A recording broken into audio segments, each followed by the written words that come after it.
I probably should have mentioned it at the top for those of you who play Spot the Future Star, but even without my help, many of you probably spotted young Tony Curtis doing a rumba with Yvonne DiCarlo. He's billed simply as Gigolo. As Burt Lancaster stares longingly at DiCarlo, it's amusing to realize that he and Gigolo will soon share top billing in one of the great films of the 50s, Sweet Smell of Success. That rumba number, performed by Esai Morales and his orchestra, is one of the sexiest musical scenes in Noir. These were a specialty of director Robert Siodmak, who also included astounding musical sequences in his films Phantom Lady and Christmas Holiday. Sadly, this was the last screen appearance of the Puerto Rico-born Morales, who died the following year at only 33 years of age. One of the things that makes Criss come alive is a supporting cast whose faces, if not names, are certainly familiar to movie fans.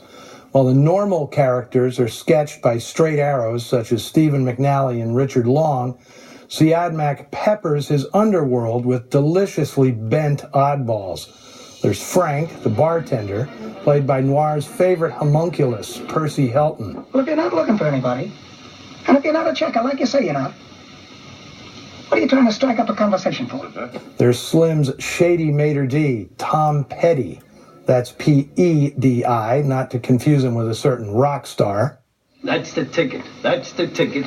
Cheers. Anchored on a bar stool is Joan Muller, funny and poignant as the Roundup's regular lush. Fair day at the races. Finchley, the robbery's booze-fueled mastermind, is played by Alan Napier, who'd find steady work years later as Bruce Wayne's butler Alfred on the Batman TV series. And then there's the mysterious hospital visitor, Mr. Nelson. Robert Osterloh doesn't do much in this scene, but Siodmak turns his appearance into one of the creepiest and most suspenseful scenes in any crime film. Osterloh was a fixture in the genre, with bits in films such as White Heat, Gun Crazy, 7-Eleven Ocean Drive, The Prowler, and many more. It's not just the actors that come across so vividly. Criss features some of the most evocative images ever of Los Angeles' Bunker Hill, which Siodmak exploits for maximum effect, including that stunning interior shot of Yvonne DiCarlo that features the legendary Angel's Flight Railway as a backdrop. Siodmak and cameraman Franz Planer make exceptional use of Southern California's radiant natural light in the daytime scenes, and the dramatic shifts between sunlight and shadow make this film, in my opinion, the ultimate California noir, at least in black and white. Now, smack in the middle of this sinister demi-monde is the character of Anna.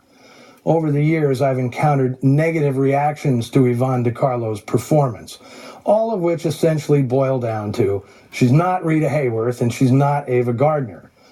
Well, before landing this role, DiCarlo was typically cast as an alluring exotic in films like Slave Girl, Casbah, and Song of Scheherazade, which led critics then and now to feel that she was miscast in Criss. But nothing could be further from the truth, because DiCarlo is essentially playing herself, a kid from a broken home in Canada who came to Hollywood and got knocked around trying to trade her beauty and talent for some kind of security. DiCarlo clearly understood and embodied the character of Anna because this was her life, but without the dismal fate. And she aces one of the best scenes any actress has in film noir. Her tirade towards that stupid sap Steve, well, I call it the femme fatale manifesto. She's speaking for all of noir's bad girls in that scene. Well, people get hurt. I can't help it. I can't help it if people don't know how to take care of themselves. I'm sorry I can't be like you. I'm not like you. I wasn't born that way. Yes, you're right. I am different. I never wanted the money. I just wanted you. And how about that last scene? The all-in commitment of the actors, Siodmak's masterful direction, the dreamy art direction, and Miklos Rose's fantastic score all combined to make this one of the most Shakespearean endings in any crime movie. If you like your noir fatalistic and your romance is doomed, this is as good as it gets.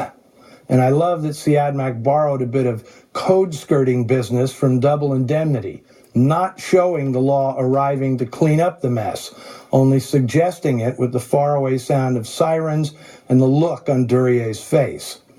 As I said in my intro, this is a master stylist at the top of his game. Someone clearly inspired by Siadmak's vision was Steven Soderbergh. In 1995, he remade Criss as The Underneath, and comparing the two films points up the difference between classic noir and what's come to be called neo-noir. In the latter half of the last century, audiences had become convinced that movies should be naturalistic and authentic.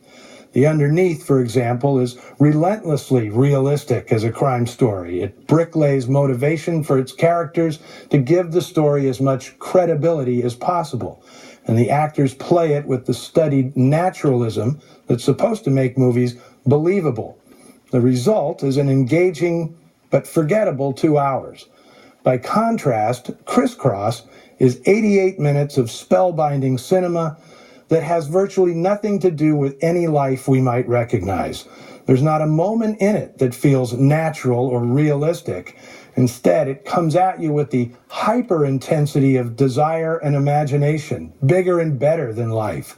Its dynamic and visceral imagery and its visceral dynamic acting stick in the mind long after naturalism has evaporated. Modern noir feels like some approximation of reality. Classic noir feels like a fever dream. But of course, you already knew that and appreciate it. That's why you're watching Turner Classic Movies. Share your thoughts about Criss on the Noir Alley Facebook page and Twitter feed, and arrange your holiday schedule to be back here next week when I present a film picked especially for the holiday season. An obscure but completely satisfying Christmas offering from an unexpected source. Hammer Studios, England's House of Horror.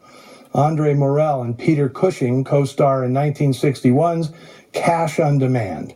We went out of our way to land this one, so I expect to see you all here next week. Until then.